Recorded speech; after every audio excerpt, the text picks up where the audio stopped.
বলছে যে প্রভু আমি শ্রেষ্ঠ ভক্ত, এখন ব্রজের ভক্তের থেকেও আমি শ্রেষ্ঠ, এই কথাটি সে ব্যক্ত করেছে। এখন কি একটি অপরাধ, ব্রজের গোপীদের তুল্য পৃথিবীতে কেউ হয় না, তারা সর্বাপেক্ষা শ্রেষ্ঠ ভক্ত, ভক্ত শিরোমণি তারা।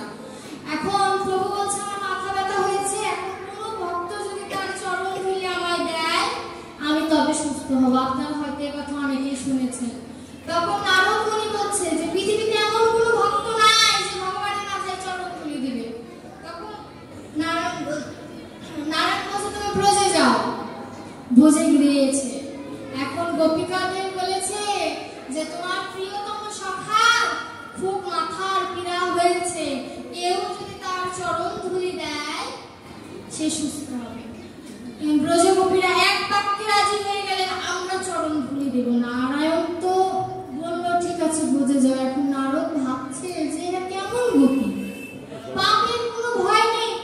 নারদ মুনি বলছে যে তোমাদের যে পাপ হবে সেই জ্ঞান আছে? বললো হলে হবে, তবু সখা ভালো থাকো। সাত্বিক শান্ত প্রেমের শিরোমণি তারা। নারদ মুনি নামাবলিতা পেতে দিল, বললো যে নামের মধ্যে আমরা ধুলি দিতে রাজি না, উত্তরিয়া পেতে না।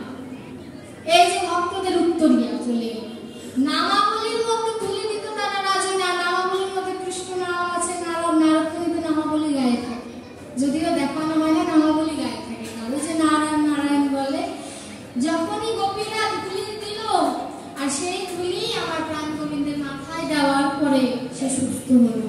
তখন নারদ মুনিকে বলল তোমার অহংকার কি ভেঙেছে? নারদ মুনি চোখের জল ছেড়ে বলল প্রভু আমায় ক্ষমা করো, আমার মতো অহংকার হয়েছিল যে আমি শ্রেষ্ঠ ভক্ত। ব্রজে গিয়ে বুঝলাম তারা নিজেদের পাপের কথাও চিন্তা করে না, চিন্তা করে আমার সখা কিসে সুখী হবে।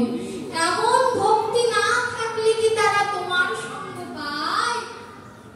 ভক্ত যদি হতে হয় ব্রজের সখীদের মতো হও, কৃষ্ণ নামের প্রেমিক তারা। আর এই কৃষ্ণ নামের প্রেমিক তারা, কৃষ্ণ নামের প্রেমিক তারা, কৃষ্ণ সম্পত্তি তাদের মূল বস্তু, মূল ধন। এই মূল ধন যে মূলে রাখতে পারে সেই সর্বশ্রেষ্ঠ। এই যে আমার কৃষ্ণ যখন মিলনে ছিলেন, রাধারানীর কথা ভাগবত উল্লেখ নিয়ে আমি আগেও বলেছি, রাধারানীকে নিয়ে তিনি অন্তর্ধান হলেন। কেন জানেন? মদ আর মান এই দুই প্রকারের ভক্তি যোগমায়া সৃষ্টি করলেন। মদ অর্থ কি? কৃষ্ণ আমাদের সকলের সখা, আমাদের মধ্যে তিনি আছে।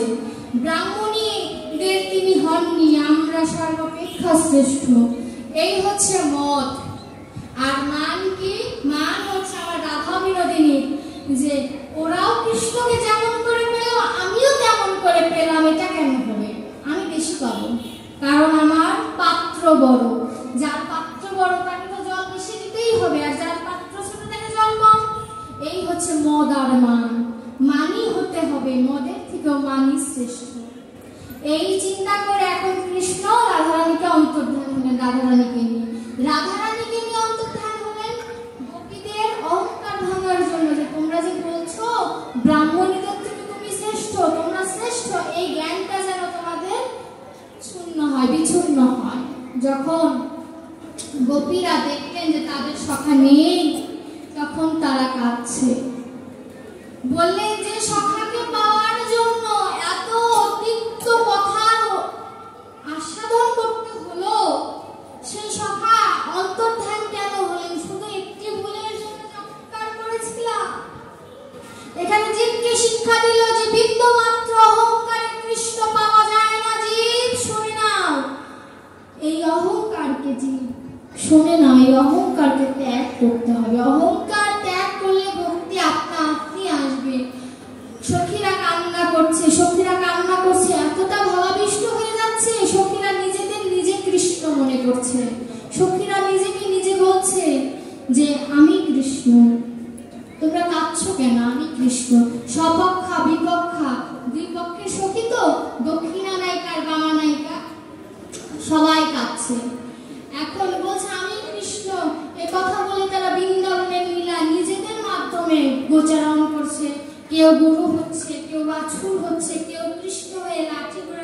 বাঁশির মতো ভঙ্গিমা নিয়ে দাঁড়িয়ে আছে। কেন করছে? তারা নিজেদের এতটা ভিন্ন যে আমরা যখন প্রিয় মানুষের বিরহে অনুতপ্ত হয়ে আমরা স্মরণ করি, কিন্তু তারা স্মরণ নয়, তারা বাস্তবে সেগুলো করছে তাদের দুঃখকে কমানোর জন্য। এমন তো যখন করছে, এখন রসক্ষণ্ণ হবে, রসপূর্ণ হবে না, কারণ কেউ সক্ষ রস, বাৎসল্য রস, মধুর রসের পাত্রী যারা, তারা কি বাৎসল্য রস তারপরে সক্ষ রস আস্বাদন করতে পারে? যাতে সেই সক্ষ বাৎসল্য রস আস্বাদন করতে যেয়ে যাতে কোনো বাধা না হয়, যোগমায়া সেই সিস্টেমও করলেন। সেইভাবে তারা এমনভাবে রাসমঞ্চকে তৈরি করেছে যাতে রসপূর্ণ না হয়। এমন লীলা করতে করতে যখন দামবন্ধন লীলার সৃষ্টি হলো, কেউ আর যশোদা মা হতে রাজি নয়। মধুর রসের পাত্রী যশোদা মা তো আর হয় না। যোগমায়া কখন নিজে যশোদা মা হলেন, যশোদা মা হয়ে উদুখানের সাথে প্রাণ গোবিন্দকে বেঁধে রাখলেন। এখন এই যে উদুখানে প্রাণ গোবিন্দকে বেঁধে রাখলেন, এত লীলা করলেন, যেহেতু গোপীদের যশোদা মা হওয়াতে সমস্যা, এই লীলাটা তো ত্যাগও করতে পারলেন। কেন যোগমায়াকে অনুরোধ করলেন যে আপনি যশোদা মা হন? এখানে জীবকে শিক্ষা দিল যে দামবন্ধন লীলায় যশোদা মা তো বাঁধতে পারছিলেন না, কারণ তার মধ্যে অহংকার ছিল, আমি কৃষ্ণকে বাঁধতে পারবো। আর এই অহংকার থাকার কারণে দু আঙুল ফাঁকা ছিল, এক ভক্তের সাধনা, ভগবানের করুণা। ভক্ত সাধনা করে উপরে ওঠে আর ভগবান করুণায় নিচে নামে। এই দুয়ে মিলে যখন হৃদয় মন্দিরে ভক্ত ভগবানের মিলন হয়, তখন এই জীবের উদ্ধার হয়, হরে কৃষ্ণ হয়। এর জন্য দামবন্ধন লীলা রাসমঞ্চে তারা করলেন, এই শুধু একটি কারণে, যে জীবকে শিক্ষা দেওয়ার জন্য। তাছাড়া গোপীরা এই লীলাটা স্মরণ না করলেও পারতেন। এমন ভাবে যখন লীলা স্মরণ করছেন, তখন কোন এক গোপীর পূর্বের কথা মনে পড়ে গিয়েছে। কোন পূর্বের কথা? আমি কালকে স্মরণ করেছিলাম না যে কোন এক গোপী তার সন্তানকে ফেলে রেখে চলে গিয়েছিল, সে কথা মনে পড়ছে আর জীবকে বলছে একদিন সবার আয়ুবালা শেষ হয়ে যাবে, আজ নয়তো কাল, কাল বললে কালে ধরে। এই পৃথিবী ব্রহ্মাণ্ডের সূর্য উদয় হয়, আবার সূর্য অস্ত যায়।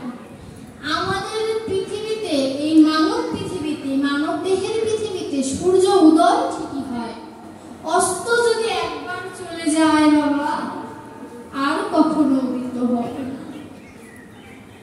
এই মানব জীবনের শেষের বেলায় কেউ সঙ্গী হোক বা না হোক, এই তুলসী মহারানীকে যদি একবার কণ্ঠে ধারণ করতে পারি, এই তুলসী মা শ্মশানে যে গোবিন্দের কাছে কাঁদবে যে হে প্রাণ গোবিন্দ, তুমি ভক্তাধীন ভগবান, তুমি এই ভক্তকে রক্ষা করো।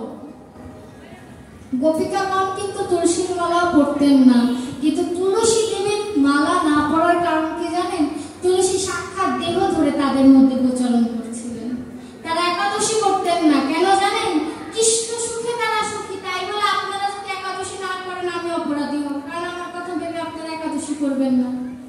একাদশী কেন করতেন না? একাদশী করলে শরীর মলিনতা দেখা যাবে, আর মলিন দেহ নিয়ে গোবিন্দের ভজন করা যায় না, সুস্থ থাকতে হয়।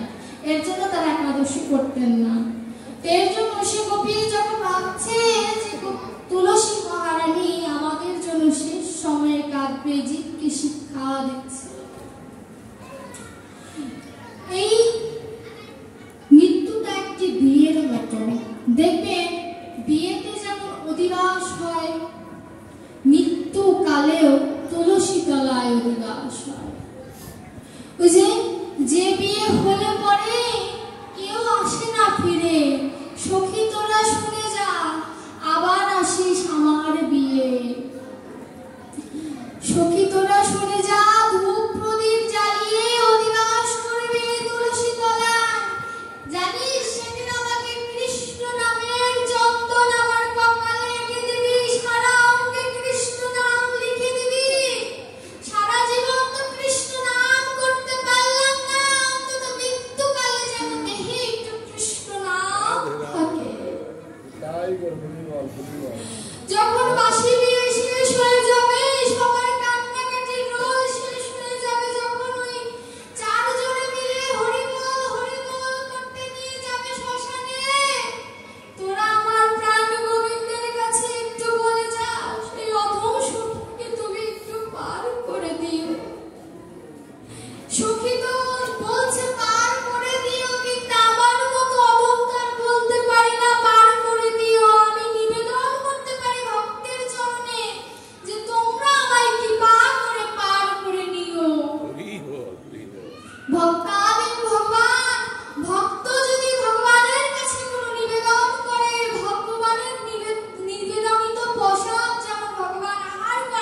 কাছে নিবেদন, সেদিন রইল তোদের সকলের নিমন্ত্রণ। যেদিন এই আয়ুবেলা শেষ হয়ে যাবে, সবাই কৃষ্ণ বলে সেই শ্মশানে ঘাটে নিয়ে যাবে, সেদিন তোদের সকলের নিমন্ত্রণ। আর যদি বলার ভাগ্য না পায়, যদি আজই আয়ুবেলা শেষ হয়ে যায়, আজই বলে যায় ভক্তির চরণে, যদি কোনোদিন শোনেন যে অধম স্থানে, অন্তত কৃষ্ণ নাম কানে দেওয়ার জন্য, একটু চরণ ধুলি দেওয়ার জন্য কষ্ট করে একটু ধামরাই যাবে। আপনাদের চরণে আমার এই নিবেদন। কোনদিন কৃষ্ণ ভজন করতে পারিনি, কোনদিন হা কৃষ্ণ তোমার গোলাম বলে কাঁদতে পারিনি, কোনদিন ভক্তের চরণে হৃদয়ে নিতে পারিনি, ভগবানের চরণ তো দূরের কথা। তাই আজ নিমন্ত্রণ দিয়ে রাখলাম, কোনদিন যদি এমন অবস্থা হয়, আপনারা কৃপা করে আমার কাছে যাবেন। আমার তো সেদিন চলার শক্তি থাকবে না, এই দেহ তখন পাথরে পরিণত হয়ে যাবে। শুধু আমার নয়, আজ হয়তো এখানে এসেছি, পরের বছর যদি এখানে আসার সৌভাগ্য না হয়, এখানে এমনও হতে পারে আপনাদের মধ্যে অনেকেই উপস্থিত আছে, আবার অনেকের আয়ুবেলা জমে গেছে। কখন কার আয়ুবেলা শেষ হয়ে যায় বলা তো যায় না। তাই সময় থাকতে মন ভজন করো, অসময়ে কৃষ্ণের কাছে যেও না, লাভ হবে না। সময় থাকতে ভজন করলে কৃষ্ণকে পাওয়া সম্ভব। যখন রাধারানীকে নিয়ে প্রাণ গোবিন্দ অন্তর্ধান হলেন, এবার রাধারানীর মধ্যে অহংকার এলো যে প্রাণ গোবিন্দ আমাকে সর্বাপেক্ষা শ্রেষ্ঠ ভালোবাসে। এবার রাধারানীকেও ত্যাগ করে কৃষ্ণ অন্তর্ধান হলেন। যখন অন্তর্ধান হলেন, তখন রাধারানী মূঢ়চিত হলেন, এতে গোপীকে শিক্ষা দিলেন যে তোমরা আমাকে কাপার ভাবছো যে আমার মতো, আমাদের মতো বিরোহী বোধহয় এই পৃথিবীতে আর কেউ নেই। রাধারানীকে দেখে শিখে নাও, তোমাদের থেকে রাধারানীর বিরহ অনেক বেশি। আর রাধারানীর উদ্দেশ্যে, রাধা তুমি একা কাঁদো না, তুমি গোপীদের দেখে শিখে নাও, তোমার মতো অনেকেই আমার জন্য কাঁদে। রাধারানীকে এবং গোপীদেরকে জীব শিক্ষা দিলেন। এই জীব কেবল আমাদেরকে শিক্ষা দিলেন যে তোমরা কাঁদো, কাদাই পরম বস্তু।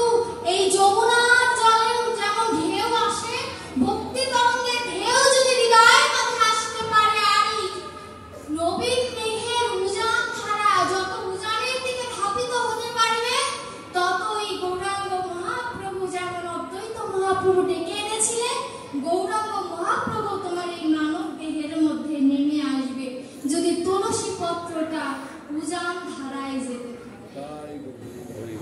আমার এই দেহের মধ্যে যে তুলসী পত্র আছে, সেটাকে উজান দিকে ধাবিত করতে হবে। নবীন মেঘ অর্থাৎ গৌরাঙ্গ মহাপ্রভু হচ্ছে নবীন মেঘ। ও যে হৃদয়ে বসে আর চোখে অশ্রু ধারা। কোনদিন দেখেছেন যে জগতে মেঘ একদিকে হয়েছে, বাড়ি বর্ষণ হয়েছে, আর একদিকে জল বর্ষণ হয়েছে?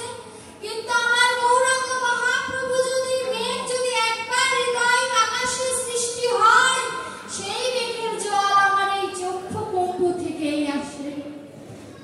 আমার নবীন মেঘের এমনই ধারা, তাকে দেখলে ভক্তি আসে, তাকে দেখলে শ্রদ্ধা আসে। কিন্তু আমার মতো কামড়, আমার মতো অধম, সেই ভক্তি আর কোথায় পাবো আমি বলো? বারে বারে তাই নিবেদন একটাই, ভক্তের চরণে, ভক্ত তুমি আমায় নিজের করে নাও। আমি তো আর তোমায় নিজের করতে পারবো না, আমায় তুমি নিজের করে নাও। রাধারানী যখন কৃষ্ণের জন্য কাঁদছিলেন, তখন কৃষ্ণ জঙ্গলে পলিত হয়েছে, লুকিয়ে আছে। রাধারানী বলল যে এটা সখাকে ধরতে হবে। যখনই সখাকে ধরতে যাচ্ছে, বনের মধ্যে কাটা আছে, তো এখন এত সখা শক্তির মধ্যে খুঁজতে গেলে কারোর না কারোর চোখে পড়বে, আর গোবিন্দ তত দৌড়াদৌড়ি করবে, পায়ে কাটা বিঁধতে পারে। দেখুন ভক্তি কেমন, কাটা বিঁধবে বলে রাধারানী সখীদের বলছে যে তোমরা আর কৃষ্ণের দিকে যেও যেও না। কৃষ্ণ লুকিয়ে আছে, থাকুক। আমরা যদি অধম হই, গোবিন্দ আমাদের দর্শন দেবে না। আর যদি গোবিন্দ কৃপা করে, এ আমাদের সৌভাগ্য। এই বলে রাধারানী গোপিকাগণদের নিয়ে আলোচনা, মধুর আলোচনা করছেন। কি মধুর আলোচনা? ভাগবতী আলোচনা। তখন তো যদিও ভাগবত ছিল না, যা এখন ভাগবত হিসেবে লিখিত আছে, ব্যাসদেব লিখেছেন, সেই কথা অর্থাৎ তারা বৃন্দাবনের লীলা আস্বাদন করছেন। আস্বাদন করতে করতে কৃষ্ণের কৃপা হলো, কৃষ্ণ বুঝতে পারলেন যেটা যোগ্য, তখন লীলা বিহারে মত্ত হলেন। দুই দুই গোপী এক এক কৃষ্ণ, আবার এক এক গোপী দুই দুই কৃষ্ণ, এভাবে রাস মঞ্চের তৈরি হলো, রাস নৃত্য তৈরি হলো। জয় জয় রাসের নৃত্যে পৃথিবীর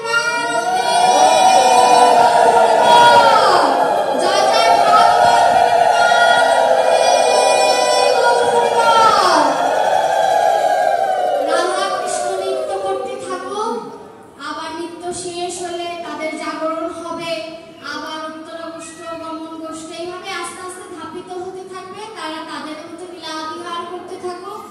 আমিও বিশ্রাম দিয়ে দিব, 10:30 প্রায় বেজে গিয়েছে। নাকি আর একটু বলবো? রাধা কৃষ্ণের নৃত্য বিহার করছে এখানে। আমার একটু, যেহেতু আজকে আমি শেষ দিন, আমি আগামীকালকে তার আপনাদের সাথে আমার দেখা হবে না, আমি ভাগবতটাকে বিশ্রাম দিয়ে এবার আমি নিজের দুটি কথা বলবো। সেটি হচ্ছে ভক্তদের চরণে আমার নিবেদন। প্রথমত, আমার বাড়ি কিন্তু সাভার না, আমার বাড়ি ধামরাই, ঢাকা। পোস্টারে ভুল লিখেছে, আমার বাড়ি হচ্ছে ধামরাই, ঢাকা। কেউ যদি আমার কথায় কোনো কষ্ট পেয়ে থাকেন, আমি আপনাদের সকলের কাছে ক্ষমা চাচ্ছি। কারণ নিম পাতা যেমন তেতো কিন্তু খেলে উপকার হয়, তদ্রূপ আমার কথা বয়স আন্দাজে যদি তেতো লাগে, প্রভু স্বাস্থ্যের জন্য, মনের জন্য, ভগবানের জন্য শ্রেয়।